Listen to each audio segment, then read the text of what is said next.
Mister Escribano, 2 victoires consécutives, il y avait longtemps que ce n'était pas arrivé. 2 bonifiés qui plus est. C'est jamais arrivé. Est-ce que c'est une US Carcassonne qui se bonifie au fil du temps? Je ne sais pas si Carcassonne qui se bonifie au fil du temps, mais je crois que on a mangé notre pain noir sur le mois de janvier-février, on était dans le dur, tout le monde l'avait vu, on va pas se mentir, on n'a pas réussi à prendre des points, à être efficace sur le terrain, malgré de bons entraînements. Donc c'est vrai que voilà, là on va prendre cette énergie positive de ces 2 derniers matchs qui nous permet mais d'avoir le sourire et de continuer à bien travailler comme le faisaient les joueurs depuis le début de l'année en 2024. Mais ça n'avait pas porté ses fruits sur le terrain. Là maintenant, mais on a eu 2 victoires positives qui nous mettent dans la dynamique pour objectif ce top 4. Voilà, à nous de continuer. Il manque encore au moins 8 points pour être sûr d'être dans le top 4. À nous de tout faire sur les 4 derniers matchs, aller chercher ces 8 points. Alors, outre le capital confiance que vous avez, que le capital comptable que vous avez réussi à engranger en 2 matchs, il y a aussi le contenu qui a changé. C'est vrai qu'on t'a plusieurs fois taquiné là-dessus, ou on vous a taquiné avec Jean-Marc, en disant qu'il y avait le contenu qui n'était pas encore au rendez-vous, malgré 6 mois ou 8 mois passés ensemble. Aujourd'hui, ce contenu-là, depuis 2 matchs, on a vu qu'il est plus présent. Alors, vous osez davantage, ce qu'avait dit Romain Manquia, je me rappelle, il y a quelques conférences de presse avant, il avait dit qu'il faut oser davantage. Et c'est vrai que vous semblez oser davantage, entreprendre davantage, même si le jeu demande de fautes, il y a des fautes aussi, mais il y a aussi du résultat à la sortie. Non, c'est vrai que je crois que quand je suis arrivé en septembre, j'ai dit clairement à la première conférence de presse qu'il faudrait 6 mois pour que les joueurs comprennent le projet de jeu qu'on voulait mettre en place. Il y a eu beaucoup de turnover et c'est en train de porter ses fruits. Les joueurs le mettaient en place à l'entraînement. On n'arrivait pas à répéter ça sur les matchs. Nous, on était les premiers frustrés en tant qu'entraîneur. Maintenant, voilà, il faut qu'on continue sur cette voie et les joueurs sentent un déclic aussi, on ne va pas se mentir, hein, ils ont plus confiance en eux. Donc, c'est une alchimie qui est en train de prendre. Alors, tant mieux, elle arrive maintenant. Pour nous aussi, c'est bien. Donc, je dirais que voilà, maintenant, il faut le prouver encore contre cette équipe de Tarbes. Si, Excuse-moi, c'est quoi qui a fait le déclic d'après toi? Parce que c'était en plus au moment où vous étiez au creux de la vague, où On vous était au réussissez creux de la à vague, rebondir contre le Périgueux. déclic peut-être, mais c'est cette défaite à Albi qui nous a fait mal à la tête, hein, qui nous a fait prendre conscience mais qu'on n'avait pas fait grand-chose, qu'on avait fait un non-match et qu'on avait du potentiel. Les joueurs ont décidé entre eux, on ne va pas se mentir, hein, se dire c'est bon les gars, on va se lâcher maintenant. Romain l'avait dit justement avant ce match de Périgueux. Et ils ont mis les choses en place, ils se sont mis à être plus rigoureux et plus exigeants envers eux-mêmes en entraînement. Et les résultats ont été sur le terrain aussi. Donc c'est bien aussi quand le groupe prend le devant et se responsabilise un peu et n'attend pas que ce soit toujours les entraîneurs qui les guident. 200 minutes sans encaisser le moindre essai. Est-ce que c'est quelque chose que vous voulez continuer et que vous avez travaillé un peu Ben, je crois que quand on a une bonne défense, c'est un bon socle pour toute équipe. Je crois que toutes les grandes équipes qui sont arrivées ont d'abord eu une bonne défense, hein. Même le Stade Toulousain, qui est une équipe qui marque beaucoup d'essais, a d'abord un socle défensif très impressionnant. L'Afrique du Sud, champion du monde, a peut-être la meilleure défense au monde. Donc voilà. Après, nous, en ce moment, ça se passe bien défensivement. On a encore des errances qu'on doit combler. On l'a revu avec les joueurs à la vidéo, mais c'est quelque chose qu'on travaille. On travaille pour assurer une bonne défense et être efficace. Vous avez rencontré donc une équipe de Tarbes que vous avez battue à domicile, qui va peut-être arriver revancharde. Je crois qu'elle n'arrive pas en revanche. Je crois que l'équipe de Tarbes était sur une pente très ascendante depuis leur défaite à la maison contre Albi, qui finalement a été un déclic pour eux. Je crois que Romain Terrain et Caban ont décidé, les 2 entraîneurs, de lancer la jeune garde pour l'année prochaine et les préparer justement à son championnat national, puisqu'ils savent qu'ils sont sauvés, qu'ils ne risquent plus rien. Et ces jeunes, la formation haute-pyréenne a fait de belles choses. Je rappelle que sur les derniers matchs, ils sont allés chercher des bonus défensifs à Narbonne, à Bourg-en-Bresse. Ils ont gagné à Périgueux. Ils ont battu Vienne aussi. Donc, ils ont pris des points à tous les matchs. C'est une équipe qui est battue de très peu de points. Voilà, c'est une équipe rugueuse. À Narbonne, s'ils obtiennent le match nul à la fin, ils n'auraient pas eu à crier scandale parce qu'ils ont eu l'occasion de le mettre. Voilà, ils ont beaucoup embêté Narbonne. Donc, on a mis les joueurs en état d'alerte parce que cette équipe joue sans pression, sans risque. Et on a prévenu les joueurs du danger, justement. Il ne faut pas que nous, on ait le contresens. On a eu 2 victoires positives et il faut faire attention. C'est le match piège par excellence, comme on leur a dit cette semaine. attention à ce piège qui arrive. Voilà, donc on est vraiment focalisé sur cette équipe de Tarbes et à nous de mettre en place notre jeu. Et après, je pense que si on le fait, ben, on peut être efficace encore à domicile. Alors, c'est une équipe qui a pris 15 points Tarbes, sur les 5 derniers matchs et qui reste encore, même s'il est 7e ou 8e, elle est encore dans le coup mathématiquement pour le top 6. En plus, avec un calendrier relativement favorable, puisque les 2 derniers matchs, ils reçoivent à domicile, hein, des adversaires directs. Donc, il leur manque un petit truc à l'extérieur pour peut-être franchir ce palier-là. C'est pour ça, et eux, ils leur mettent le truc à l'extérieur, et nous, on doit valider le travail des 2 derniers matchs et que les joueurs se fassent plaisir. Et nous, notre objectif, c'est d'être le top 4, et on le dit clairement, c'est chercher cette 4e place, on ne va pas se cacher derrière. Maintenant, notre seul objectif, c'est être 4e pour recevoir un quart de finale à domicile pour notre public. Et on sait que pour cette 4e place, il nous fait 8 points, donc gagnons nos matchs à la maison déjà, et on aura fait un grand pas. Mathis, tu es nouveau venu à Carca. Tu as fait, je crois, si je ne me trompe pas, 12 ou 13 matchs, je crois que c'est 12 ans, et tu approches les 1000 minutes de temps de jeu. Ouais. Tu vas les franchir ce week-end. Ouais. Quel était ton objectif en venant de Florac? Bon, même si on sait que tu as été formé à l'UBB, que tu as descendu d'un cran, tu es remonté d'un cran. Quel était ton objectif en venant à Carca? C'est celui-là à peu près? C'est mieux? J'avais pas réellement d'objectif. Pour moi, c'était un nouveau challenge. En sortant du bébé, je me suis dit que je voulais continuer à jouer au rugby à bon niveau. J'ai pas réussi à trouver forcément des clubs au niveau où je souhaitais être l'année dernière. Et Carcassonne est venu dès cet été. Donc pour moi, c'était un nouveau challenge. Donc j'avais pas de prétention de minutes de jeu ou de temps de jeu, mais je voulais juste donner le maximum pour espérer déjà gratter quelques matchs, parce que je suis quand même un jeune. Je suis parti du centre de formation. Et puis non, pas d'objectif concret, mais tout donner pour décrocher le maximum de matchs. Alors, tu as découvert la Nationale 2 l'année dernière avec Florac, cette année la Nationale. Quel est ton sentiment sur cette division-là, et principalement sur la Nationale? Toi qui viens des espoirs. Alors d'espoir à National 2, ça allait moins vite, mais ça tapait plus fort. Donc c'est la première fois que je tombais sur des adultes, donc ça cognait. Il y avait des mecs qui sortaient de Pro D2, donc ça cognait. Et là, de National 2 à National 1, ben, ça cogne toujours autant, même voire plus, et ça va plus vite.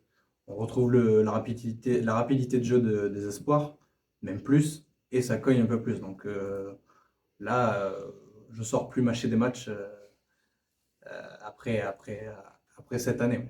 Quel est le bilan que tu fais de ta saison à Carcan?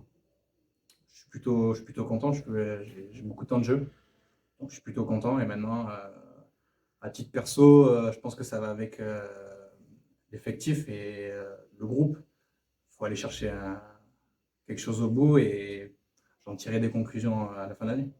Alors, on avait senti une équipe de trois quarts, Carcassonne, qui était un peu plus en retrait que le paquet d'avant. Alors, est-ce à dire que le jeu d'avant, c'est peut-être plus facile à travailler, c'est groupé, je ne sais pas, bon, c'est une question. C'est vrai que derrière, on vous sentait un peu plus sur la retenue, un peu moins performant. Depuis quelques matchs, ça a changé. On voit un visage totalement différent. Une équipe qui avance, une équipe qui essaie de créer beaucoup de jeux. C'est dû à quoi ce changement-là? Ben, comme tu dis, on essaie de créer un peu plus que ce qu'on se faisait en début d'année. On s'appuyait sur un socle très solide devant et ça marchait, donc on s'appuyait beaucoup dessus et même trop. On est fatigué et du coup, dès qu'on sortait les ballons, ben, nous, on prenait la marée.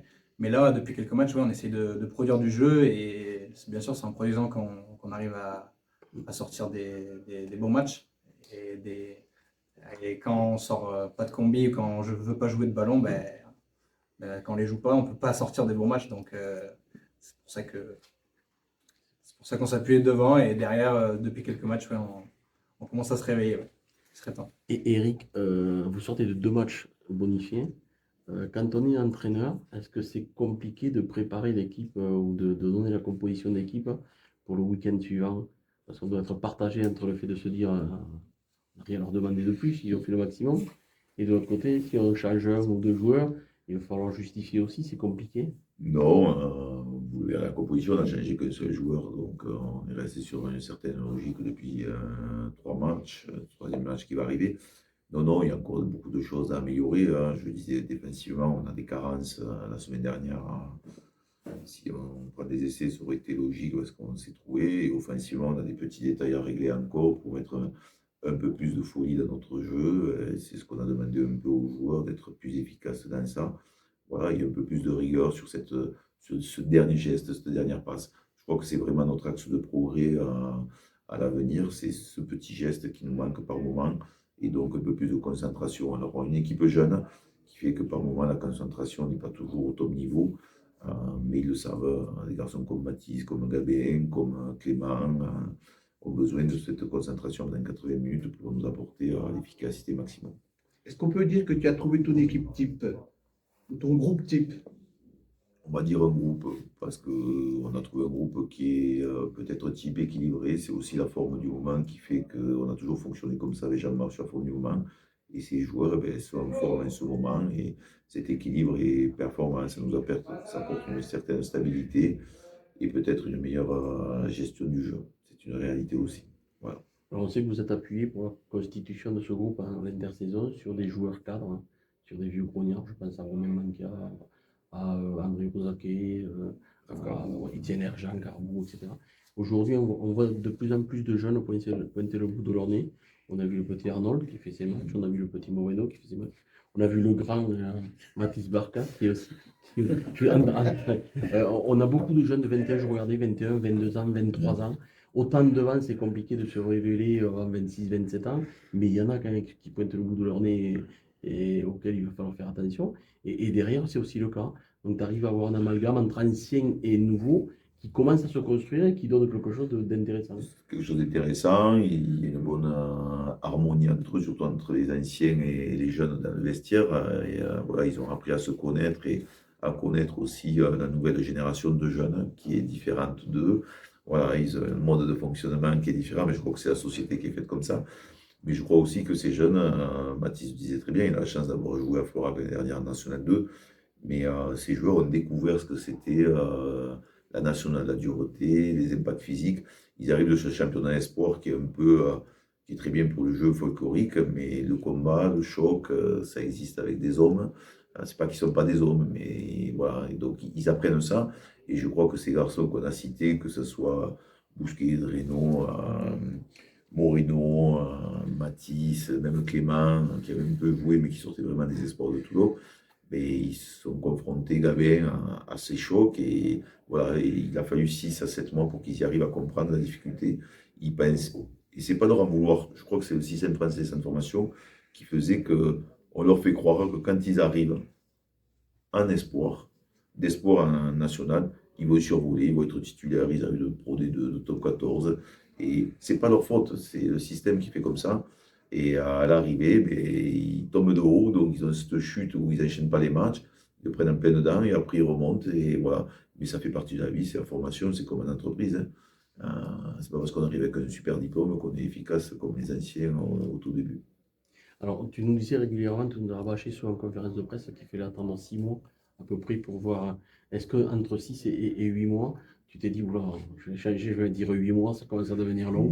Non. Je veux dire, est-ce que tu étais impatient? Tu t'es dit, merde. J'étais impatient, puis on a traversé la période noire, on a mangé notre pain noir vraiment en janvier. On n'a pas réussi à enchaîner les bons matchs. Je me dis que finalement, on a un bon pack, mais finalement, c'est peut-être pas l'hiver qui nous convient. On a besoin d'être sur des terrains un peu plus secs pour pouvoir exprimer plein de choses. Donc voilà, oui, on était impatients, voilà, parce qu'il y avait là. Et je comprenais tout à fait les supporters, leur impatience, parce on montrait rien, on était inefficace, on n'était pas bon en conquête, on n'était pas bon sur notre socle fort. Et derrière, des résultats n'ont pas suivi et on connaît l'impatience du public carcassonné. Enfin, je le découvre. Et voilà, mais c'est pour ça qu'il ne faut pas s'enflammer. On va les prendre un par un les matchs et on va rester concentré sur table. C'est un peu paradoxal ce que tu dis, parce que tu dis que vous n'aimez pas l'hiver, et pourtant vous avez un pack lourd quand même. On n'aime pas que curieux, hein. Ouais, mais c'est curieux, mais finalement, je trouve qu'on est meilleur quand le terrain est sec. Parce que finalement, notre déplacement est efficace et le jeu avec les 3 quarts nous permet une bonne transition.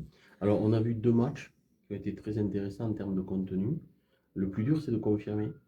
C'est ce que tu te dis, ou tu te dis, allez, c'est enclenché, maintenant ça va arriver? Non, alors on dit clairement, voilà, on est sorti sur 2 matchs efficaces, il faut confirmer de nouveau la maison, voilà, communier avec notre public pour vraiment l'attirer. Je le dis, on cherche cette 4e place, on ne va pas se mentir maintenant, on est dans le bon timing pour aller chercher la 4e place. Il n'y a que ça qui nous intéresse. Et donc, dès qu'on l'aura validé, voilà, on veut offrir ce quart de finale à la maison à nos supporters. Voilà, on ne se fait pas division sur autre chose, mais au moins cette quatrième place, on ait un beau barrage ici pour faire quelque chose de bien ici. Désolé de te faire répéter un petit retard. Une victoire, ça serait synonyme de qualification? Alors, de qualification dans les 6, je ne le crois pas encore, mais il nous faut 8 points exactement pour être dans les 4. Si on marque 8 points sur le dernier match, au système des classements de la fédération, on serait sûr d'être quatrième. Je crois que 5 points te suffit pour te qualifier. Pour nous qualifier. Ouais. Ça, Il me j'ai pas- semble, je regarde Mais vite oui, fait ce matin. Je Nous, pense. on a cherché le top 4, puisque c'est objectif vraiment avec le groupe d'être quatrième. Voilà, on s'est fixé cet objectif d'être quatrième, il n'y a que ça qui nous intéresse, d'être quatrième pour cette fin de saison. Mathis, Eric parle de quatrième place, hein. Si on regarde le classement britannique, hein, vous êtes deuxième ex-aequo avec Narbonne, il n'y a que Nice qui est devant avec 5 points de plus, je crois, au britannique. Est-ce que toi, tu es plus gourmand? Non, je pense que faut être réaliste aussi et je pense que la quatrième place n'est pas impossible, mais va être compliqué à chercher. Donc je pense que c'est le bon compromis et je pense que c'est faisable. Quand tu es arrivé à Carcara ou que tu as signé, tu avais une idée de la valeur de l'équipe ou de ce que l'équipe pouvait viser, ou c'était le parfait inconnu, enfin, c'était le total inconnu? À titre perso, je savais que l'équipe allait bouger parce qu'un club qui descend, forcément, il y a des changements dans le staff, dans les joueurs. Mais sinon, non, bon, moi, à titre perso, j'avais pour ambition de faire partie de cette aventure pour remonter directement en Pro D2. Mais comme je te dis, c'était un nouveau challenge. On repartait à zéro, que ce soit avec les coachs, avec de nouveaux joueurs. Donc, pas de projet. Après, on a discuté en interne et bon, on va le garder pour nous, mais on va essayer d'aller le plus loin possible. Avant de signer à Carca, justement, est-ce que tu n'étais pas un peu anxieux en te disant il y a un Aguillon, il y a un Puletta à mon poste, est-ce que je vais avoir Puletua? Est-ce que tu te dis est-ce que je vais avoir du temps de jeu? Non, je pense que c'est bien pour la concurrence. C'est des joueurs qui apportent beaucoup, qui m'aident beaucoup sur mes placements, dans mon jeu. Et je pense que ces conseils sont hyper précieux dans ma formation de jeunes joueurs. Donc non, je pense que c'est que bénéfique. Alors, juste avant de signer à Carca, tu avais un joueur-entraîneur qui s'appelait Le Bourris. Oui. Est-ce que tu l'as questionné sur Carcassonne? C'est un peu lui qui m'a dit que Carcassonne était à la recherche d'un centre.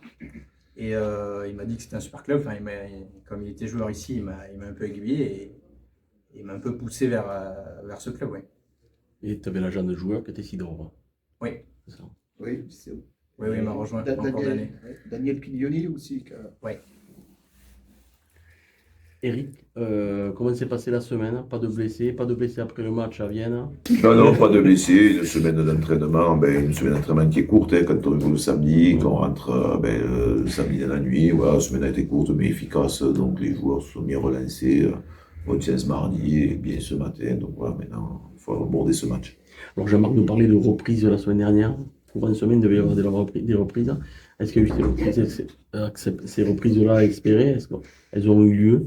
Jérémy Touat a repris vraiment l'entraînement cette semaine, le contact, donc ça c'est la bonne nouvelle. Alors maintenant, est-ce qu'il va être prêt à matcher? Parce que c'est tout ce que jouer au rugby, c'est quand même pas simple. Et voilà, donc Jérémy a repris. Pierre Aguillon, ça se passe bien. Alors je ne dis pas qu'il a repris le rugby, mais on va dire qu'il a une mobilité qui gagne. Et comme c'est un combattant, Pierre, peut-être que si on est en phase finale, il sera par là. Il sera apte à proposer son poste et batailler avec Mathis. C'est le délai pour les deux, toi et toi et ta reprise. Donc après, maintenant, ça va être des choix de voir comment il se comporte aux entraînements. Et je pense que il ne faut pas pour Pierre, il faut attendre fin avril. Peut-être ailleurs, on verra comment il est, dans quel état il est à ce moment-là.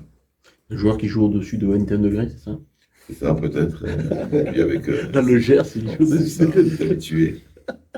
Non, mais voilà, dans les reprises, après, il y a Sean Underdorf qui a repris, qui va être dans le groupe. Donc là, c'est la bonne nouvelle sur son temps de récupération, exemplaire de son côté.